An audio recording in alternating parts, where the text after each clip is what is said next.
All right, guys, welcome to the first legislative and PAC telecon of 2023. We're 2 months away, give or take. Our legislative summit, we're going to talk quite a bit about that. Obviously we had all the fun. Joel's going to catch us up to speed here in a minute on all the fun of convening the 118th Congress and the drama that was the speaker battle and what that might mean. We have a lot of friends on a lot of committees. Joel's going to talk about that. We did have our kickoff meeting, our membership academy this past weekend on Saturday, and there was a PAC presence there. There was a PAC table. We have really nice new PAC pins. John Dowd's the new VP from Atlantic. We'll talk to you a little bit about PAC. And then Jim Dunlap, your legislative VP from the West, he's going to give you a little taste of what you might expect on the summit, what he's got planned for us there. So I think we'll go to Joel first on the political stuff. You want to get us up to speed, maybe do a little bit of the how you filled the board in this past weekend as well.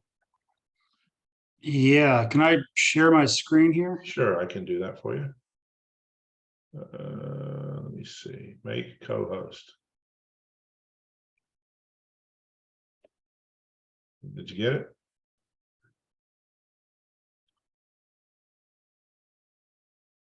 There you go. Perfect. Thank you.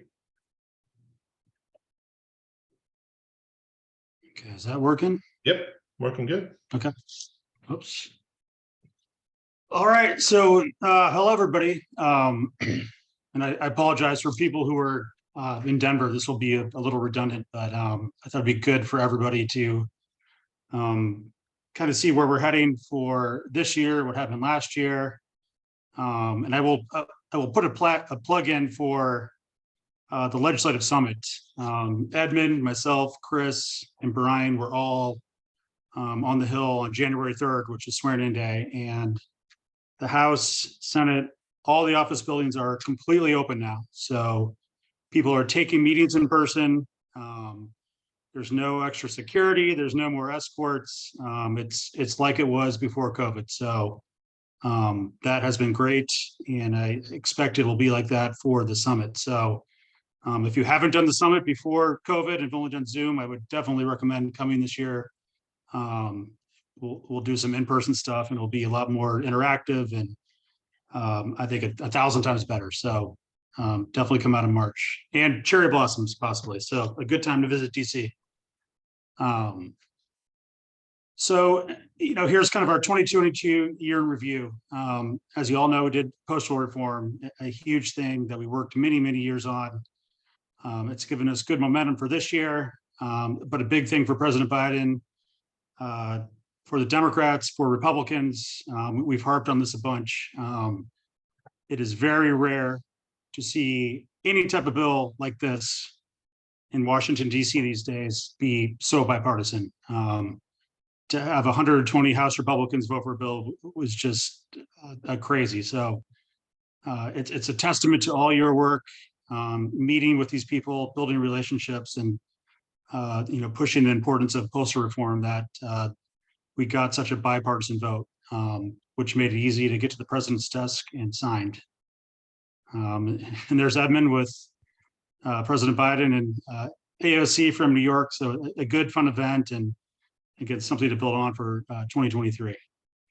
And I will say at the end of the year, at the end of the 117th Congress, which was the last Congress in December, we got up to 305 co-sponsors for HRE2, which is the GPO Reform Bill.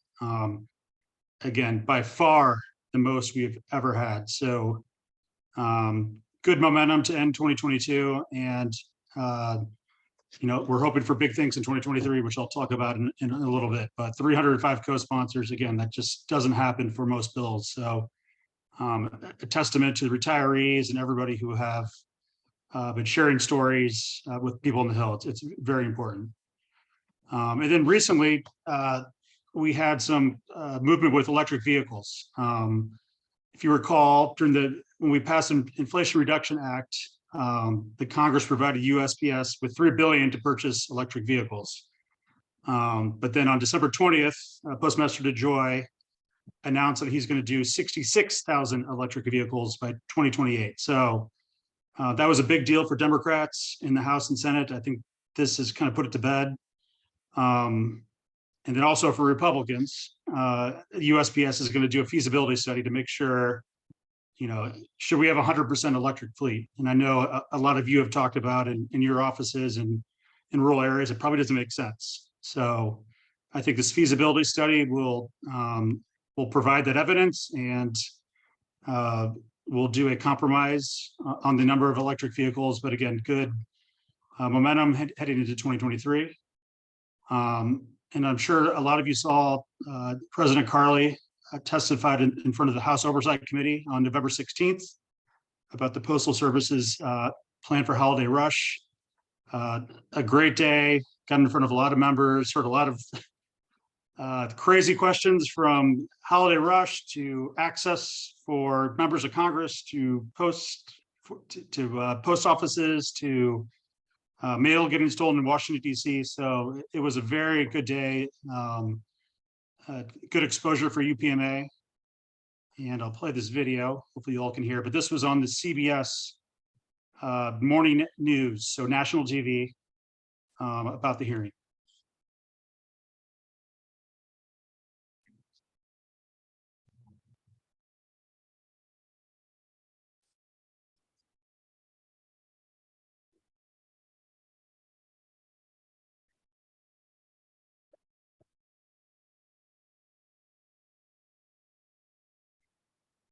Oh, there's no sound. Oh, no sound? Yeah, I'm not getting sound. Yeah, there's no sound. Okay.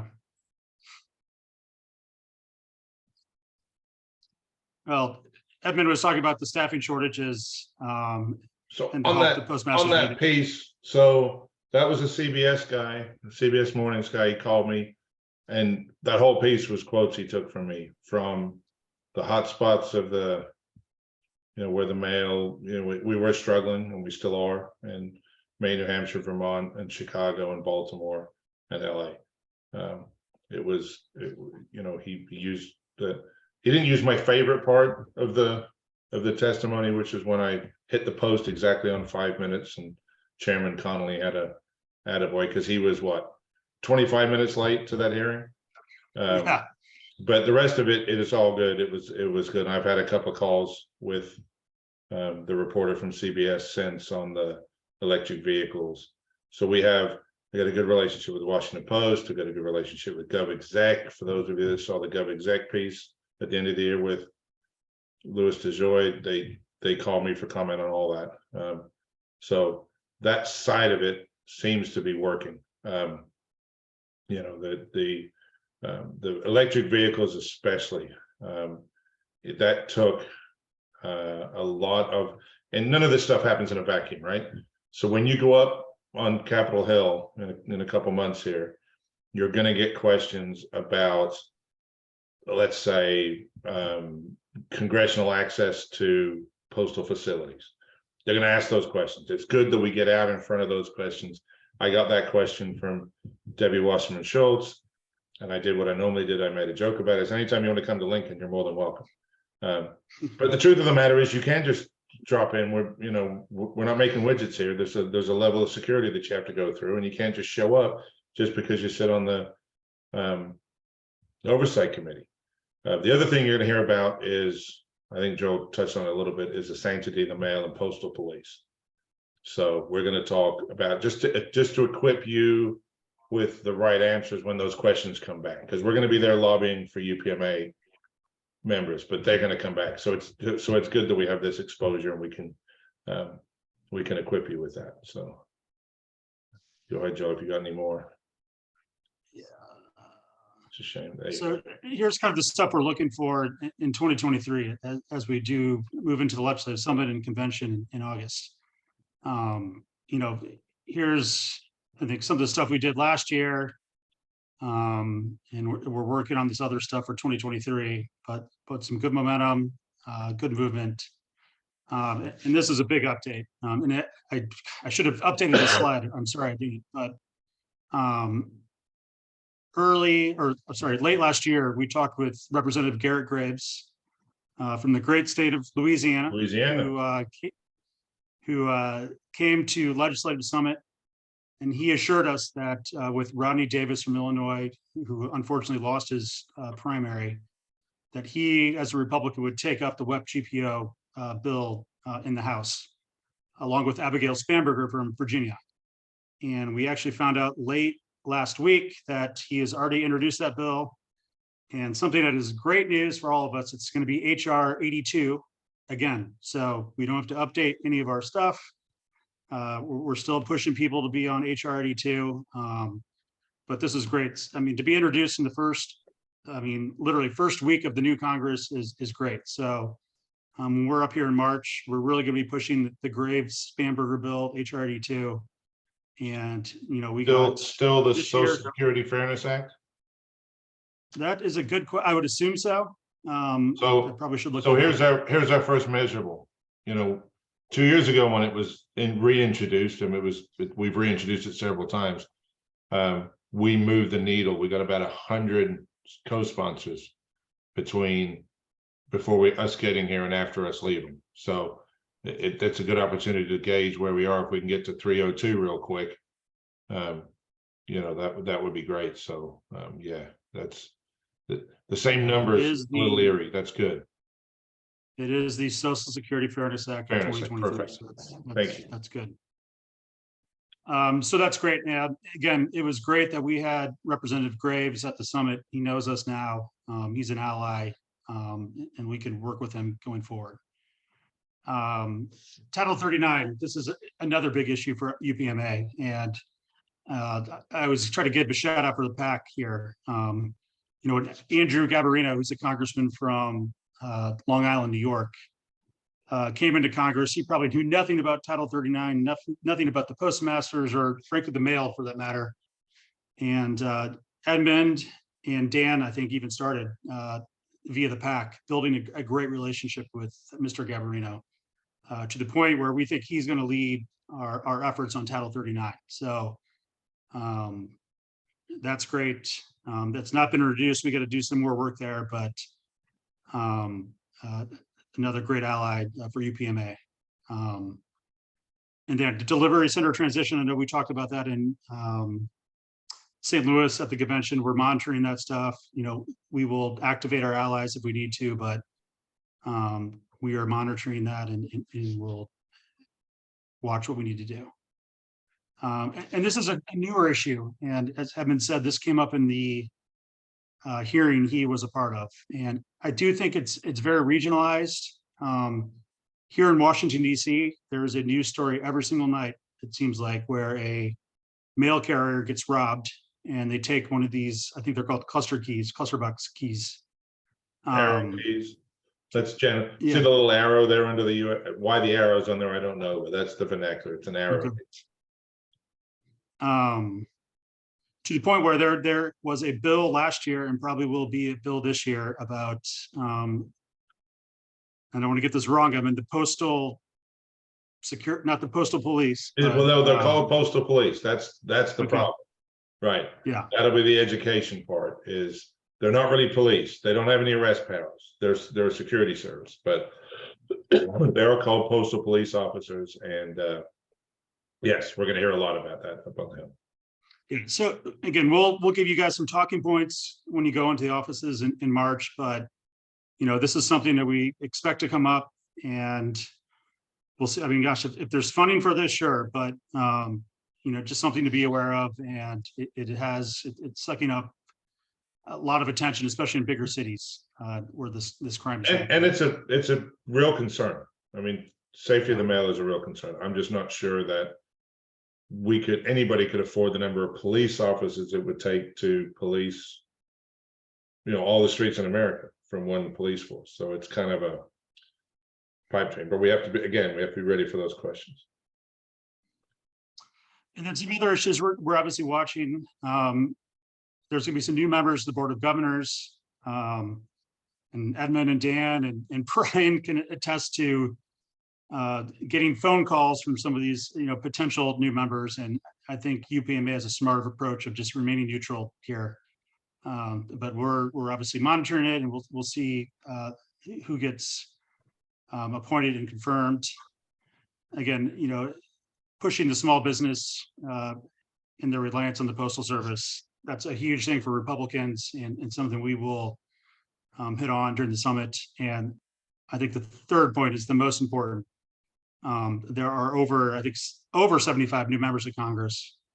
And as I said before, a lot of these people, a lot of their staff will have no clue about any postal issues. So the summit will be our first opportunity as UPMA to meet with, hopefully some members of Congress and senators, but more importantly, their staff, who will be handling postal issues for at least the next 2 years, and making sure they have our information, they know what we care about, and our contact information. So if there's an issue in their district, or they have a question about the electric fleet, they reached out to you first to get information, and that is huge. So, an opportunity really like this only happens, I'd say, every 4 years, because there's usually not big changes every 2 years in the House. But I mean, we have almost 100 new members in the House, so this is a huge opportunity for states to meet your new staffers, meet your new members, and make a good first impression.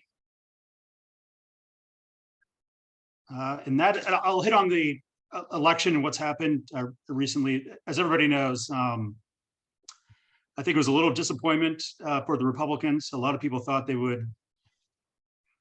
I think Chris, Brian, and I all said 40 plus seats, and at the end of the day, it was only 12 seats. So what's happened now? Any major piece of legislation, especially in the House, will need bipartisan support.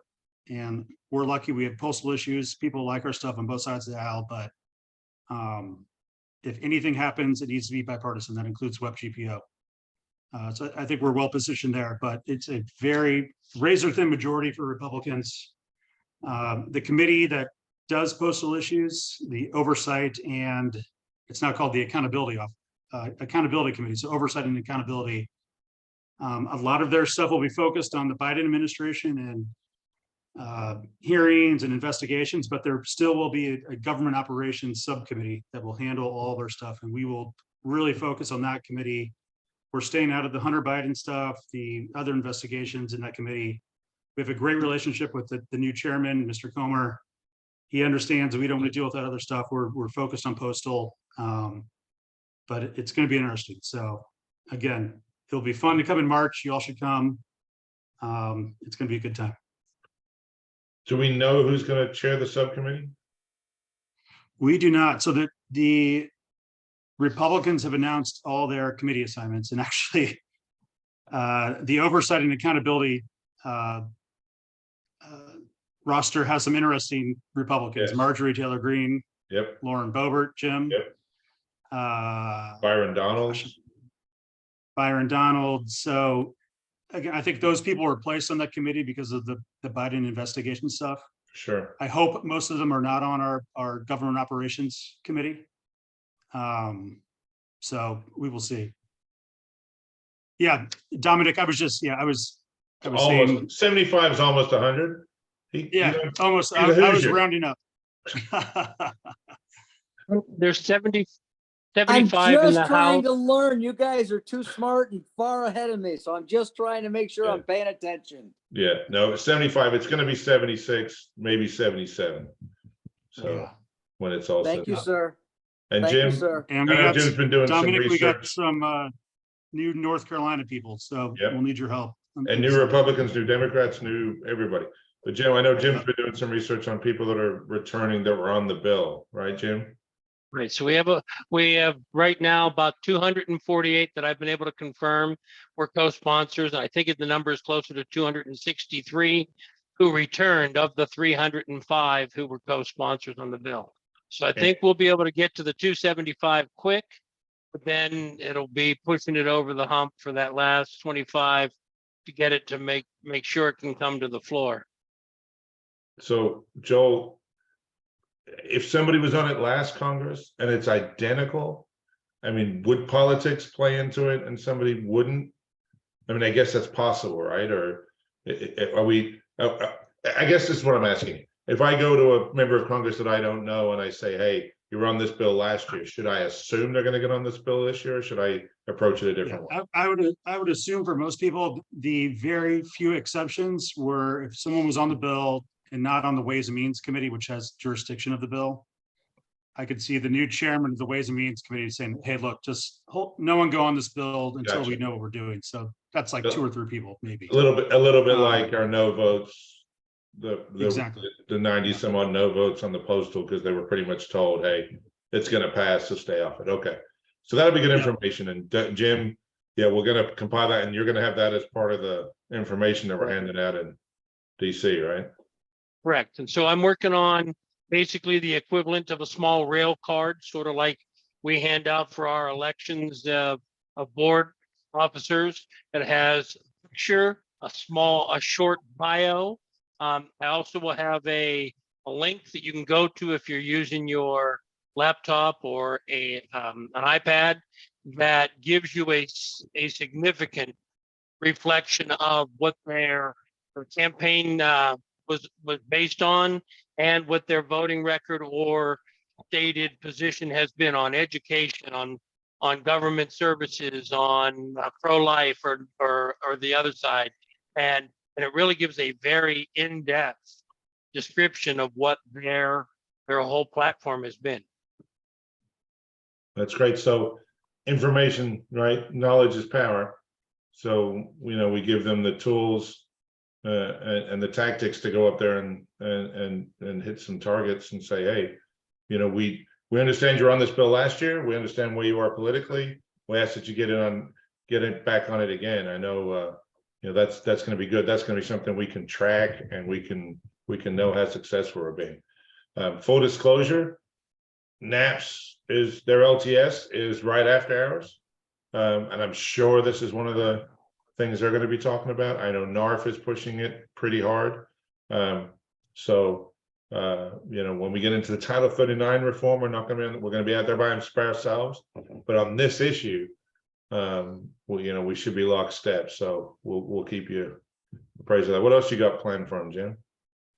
So those are the little rail cards to try to give you some information about your freshmen. I'm focusing on the 75 freshman Congress people and the 7 freshman senators, so that you can know where they were on our topics in the past, where they sort of stand as an overall Democrat, Republican, Libertarian, Independent, and then I will identify each of those who.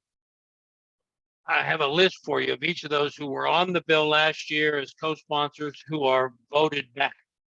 And so you'll be able to see, okay, well, I've got Billy Bob and Sally Sue that were on last year. I need to ask them for their vote. They want to be asked. So when you get there and you make that pitch, you can close with and I'd like to see your support. Can you co-sponsor with us? Right. And then the freshmen, the biggest thing with the freshmen is going to be, they got to know how the mail gets to their desk or their dresser every day. Yeah. Yeah. And I can see now with 260 some odd co-sponsors coming back, plus 75 new people that we can educate, and just talking about the service in general and where we are now post postal reform, after postal reform. Brian said something pretty telling to the board on Friday. Gone are the days of passing postal reform and we'll see in 20 years. We're going to have to tweak this thing. The appropriation of the electric vehicle is an example. So Patrick did ask a pretty good question here. Nancy Pelosi had that threshold automatic vote process in place. Is that a standard thing? Will the Republicans have something different? Yeah, it's part of the Republicans put it in their rules package too. So okay, that's very good for us. Yeah. So just to clarify for that, for everybody, and Joel will correct me if I'm wrong here. In order to stop a committee chair not bringing a bill forward out of sheer bloody mindedness because it's coming through their committee and they don't want it to get voted on, the rule is if you have enough co-sponsors that if they were converted to votes on the floor to pass a bill out of the House, it automatically comes to the floor. Ways and Means did an end run on 82 and actually passed it out. And we didn't get it to the floor at the end of last year, if you remember. So that rule's still in place. That's good for us, right, Joe? Very good. And it's 3/4, I think, of the House. I might be wrong on that. Okay. If you remember last year, we talked about the consensus calendar. We got on the consensus calendar, but That's we were right. at the very end of the Congress. Yeah. So there was so much For stuff some going reason, on. 280. For some reason, 280 sticks in my head. Is that the number? Yeah, I think you're right. Yeah. Okay. So if we get 280 in June, I mean, Well, gosh, we have and that's the other a year next and a thing I was half to going to get on say, the right? consensus calendar. Now we got a year and a half to hammer on it, right? Whereas last year we had a couple of days and then they ran out of time. So although it And took I them think this is, a week to elect a speaker, so who knows? yeah, but this is something the holdouts for Speaker McCarthy push, the consensus calendar and Right. other stuff. So I think there's not going to be a lot of waffling if we get to it. All right. And you Great. got to remember, they probably will not get to 280 unless Democrats join them. So this, Correct. again, this is Yeah. bipartisan. Yeah, and that's what we tout, right? That's what we got last year. That's what we need, and you have to have it. There's, very little that's going to come out of this Congress is going to pass the Senate. Very little. Well, that's just a fact, and we'll talk about that too at Summit. So good. So that's basically the political side of it, the legislative side of it. We had a great PAC turnout. John, put a table together at in Denver, and we raised some money. I'm already starting to go to events. John, do you want to share any of your plans? I tell you what I did drop on John Dowd. So Joel and Brian and Chris plan on spending about $700,000 in this cycle. We have about a $700,000 PAC. That's about what we raise in 2 years. So we plan on positioning that in the right place, helping the people that got us postal reform, forming new relationships, pushing this Title 39 reform and web GPO. But in order to do that, I told John he had to raise $350 a year for the next 2 years, or he was fired. So he's got a goal, and you're going to have goals for all of you for the year and for chapter conventions and stuff. So you got anything specific you want to share with the group, John? Everybody, this is your new PAC chair, John Dowds. Hey, how you doing, everybody? Can you hear me? Yep, hear you fine. Great. Thank you, Mr. President. Yeah, I'm honored to serve on the board and to serve as your PAC membership chair. All these great things that have happened and that we're hoping to. Unfortunately, there is a materialistic side, and money helps, and that's where I come in as your PAC chair. I'm going to be working hard to raise money, and that money contributed by our members, it really helps UPMA, helps senators and congressmen and women understand the issues affecting postal managers and foster relationships with those same people. And so it helps get the results, like postal reform in 22 and hopefully web GPO and some other things in 23. So I was really flabbergasted in Denver, where the sole purpose of the meeting was a membership drive. And yet the members contributed $2,300 to PAC. It was unbelievable. So the generosity is there. So I'm looking forward to a solid showing in March at the summit, and working with Joel and his team and all of you. And I'll have some specifics as I get more into this. But if you need anything, give me a shout. Yeah, I tried to get him to move Super Bowl to that weekend, but it's not gonna happen. We'll have to do something around March Madness or Rose, or the pretty leaves and the pretty petals that we're going to see in DC. But I'm excited for the new year and see what everybody can do on the PAC side. Good clue though. Have a PAC presence. Anything you do, just even if you just mention it, hand out envelopes. Just have a table. Just give people the opportunity. The PAC pins are nice. The new PAC pins are nice. The new ribbons came in today. I'm going to do a reprint of the PAC manuals for those of you that are brand new to PAC. There'll be some of those new PAC manuals for you to follow through and order supplies. There will have been one chapter convention will already have happened by the time we get up to March, and then we're right into it. So for those of you chapter PAC chairs that are having your conventions back end of March or in April, you might as well get your ordering done now, and then we can hand you the PAC supplies in DC. Save mailing them. So get a hold of Jerry, tell her what you want. Generally, she'll just put a packet together, same as last year, but if you need something different with the number of pins and ribbons, let her know. But yeah, John took that ball and ran with it, and it's going to be a great year for that. So with that, I got 9:01. I think we hit the post again. I love it. Does anybody have any questions for Jim or John or Joel or myself here before we sign off? Yeah, I got a quick one. Hey, everybody. Hey, Earl. Hey, with the web GPO, I agree. You know, that's we were so close. We could push for to get this year. Do we have any plans to have any personal testimonies given to us, trained or something that we could speak to our congressmen and women and senators about? I think it'd be easier sale, kind of like explaining, you know, why it's important by giving some personal, how it affected some people negatively. We have any plans for that?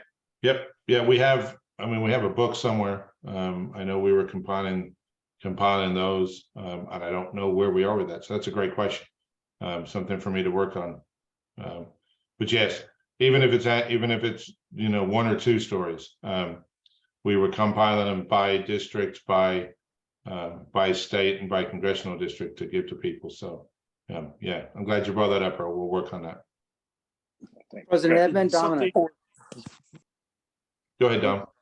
I have testimonials from people in North Carolina, and my latest article that'll come out in our Cardinal had requests anybody and everybody who's been affected by the WEP GPO to send me an article and try to give me some stuff. I know we have I call them horror stories because that's what they are. It's getting them all in a single format and compiling them so it makes sense. That'll be the trick. But yes, you know, all of you should be encouraging retirees especially to you know, to let us know if it directly affects them, because that's the best.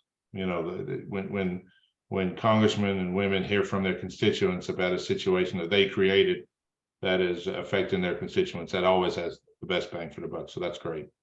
My primary question was going to be, we should start asking or requesting appointments now, right? Now that everybody's been sworn in. Correct. Okay. We're going up there on Tuesday. You know, with the same format as ever. We'll be in the hotel all day Monday, Hill visits all day Tuesday. We have the Capitol Hill Club. We're not going to be holding events there or you know, meetings or doing any Zooms there. It's just going to be our huddle room, backwards and forwards. There'll be material there. There'll be refreshments there.